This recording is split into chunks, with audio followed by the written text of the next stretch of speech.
They reached the riverbank, placed the pot on the polished stone, and knelt. Oche watched closely. She lifted the first piece of raw meat, held it above the surface, and then her lips parted. Oche leaned forward. What he heard froze the blood in his veins. I have brought it, just like yesterday. Not a song, not a prayer, not a chant. A message, a delivery. Oche's heartbeat grew loud, too loud for a man who needed silence. Brought what? And to whom? He wondered. He shifted, stepping on a dry bamboo leaf. Crack. The sound was subtle, but in the silence of Odu stream, it was thunder. Madame Azuka stopped. The river stopped. Even the night seemed to stop. Oche swallowed hard.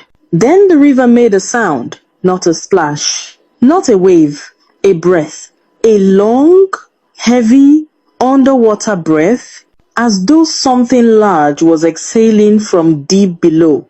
The surface rippled in circles, angry, deliberate circles, though not a single breeze touched the water. Madame Azuka did not look at the river. She turned her head, slowly, deliberately. Her eyes moved straight toward the bamboo cluster, where Oche tried to hide. Her voice did not rise. It did not tremble, but the silence around it made the words sharper. Who is there? Oche's body went numb. He didn't wait for his second question. He ran. He burst from the bushes, dropping his palm wine gourd, nearly tripping on roots and stones. The forest felt alive behind him, like something was following, matching his footsteps. He didn't look back, wouldn't dare. He ran until his lungs were on fire, until the village huts finally appeared through the trees, until the sun was rising behind him. By midday, Oche had packed his small bag. No food, no clothes, just fear. He did not greet his friends. He did not inform his family. He did not explain himself. He simply walked out of the village with trembling hands and wide, haunted eyes. Someone asked him what happened. He whispered only one sentence before disappearing down the dusty road. She is not washing meat. She is feeding something. After that, he never spoke again, never returned, never sent word, and the villagers, though they pretended not to, wondered every day, what exactly did Oche see, and what saw him? 3 nights after Oche vanished, fear thickened the village like harmattan fog. Children went home early. Women locked their doors before sunset. Men whispered instead of speaking. Everyone felt it, the sense that something was watching, waiting, listening. And so, under the ancient Iroko tree in the center of the village, the elders gathered. The wind didn't move. The leaves didn't rustle. Even the moon hid behind clouds. Their faces were gray with age, but that evening they looked even older, as though fear had fast-forwarded their lives. Elder Arua cleared his throat.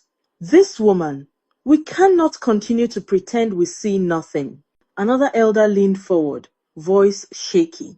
The boy who followed her is gone. 2 other men in this village left as well, after seeing her at the stream. That is not ordinary. Papa Iyaji, the oldest among them, pressed his trembling hand on his walking stick. Odu stream has never been a normal place. Our fathers warned us. His voice shook, not with age, but with dread. Something wakes there. Something eats there. Something old. The elders gasped softly, eyes darting around as though the shadows were listening. Meanwhile, in Madame Azuka's restaurant, a single fire burned beneath her massive pots. The aroma seeped through the cracks of her walls, curling around the village like invisible fingers. People walking by paused mid-step. Some swallowed hard. Others stood staring at her doorway, as if hypnotized. Even those who feared her wanted her food. It wasn't hunger. It wasn't craving. It was pulling. A force. A whisper. Madame Azuka stirred the pot slowly. A faint, unreadable smile forming at the corner of her lips. Not joy. Not pride. Recognition. Like the food itself whispered to her. And she whispered back. The pot bubbled once. Not like boiling water, but like something answering. Back under the Iroko tree, Elder Aruwa's voice dropped. We must confront her before someone else disappears. But Papa Iyaji shot up his hand quickly. No, confronting her means confronting what she serves. Silence fell, heavy, uneasy, terrifying. Papa Iyaji leaned forward, eyes wide and wet. When a woman washes meat at a forbidden stream, when the river answers her whisper, when a boy sees something that drives him from his home, it means she is feeding something that does not belong to this world. The elders looked at one another, fear tightening every face. Aruwa whispered, So, what is eating the meat? The old man exhaled sharply. Not a spirit, not an animal, not a god. He leaned closer, voice quivering. Something that should never have been awakened. The wind suddenly blew cold. We must find out what she's feeding. And so, for the first time in generations, the elders of the village agreed on something dangerous. They would go to Odustream themselves. That evening, the elders carried fresh beef to the river. Torches flickered. Shadows stretched like long fingers across the ground. The stream was silent. Too silent. One elder knelt, hand shaking, and dropped a piece of meat into the water. For a heartbeat, nothing happened. Then, the water exploded upward with a violent splash. A shape dark, massive, unnatural, rose from the depths. Not fully, just enough to be seen. Just enough to be feared. Eyes glowed beneath the surface like burning charcoal. Its breath rumbled through the ground. Its skin shifted like wet stone. Its claws scraped the riverbed. Every elder felt its gaze on them. Cold, ancient, hungry, they ran. They ran without looking back. Torches fell. Slippers tore. Hearts pounded.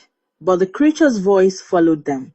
A deep, echoing vibration that shook the leaves of the forest.